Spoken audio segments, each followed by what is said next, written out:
You know, sometimes what you need to do is slow down to speed up. My coach taught us that in business. So often we're in business, we just kind of want to go quickly and get to the next thing. Like, I don't have time to do that. Cleaning up your QuickBooks is actually one of those things that you will be able to slow down a little bit, go back and fix the old mistakes so that you can clean up and move forward faster because that stuff's not there anymore. The next time you go to reconcile, it'll be cleaner. The next time you go to pay bills, there won't be mistakes. You always have like, I gotta fix that thing, you know, when you go to do something, it like pops up the screen and it's like, you still have this to handle. And you're like, oh, I know I need to get to that. I know I need to get to it.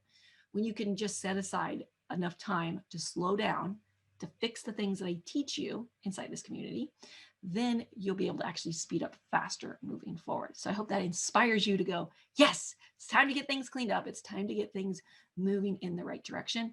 Because whenever you clean up your bank accounts, you clean up your vendor center, you clean up your customer center, you clean up your reports, your chart accounts, old vendors that you don't need anymore, right? You're making those inactive and getting rid of them.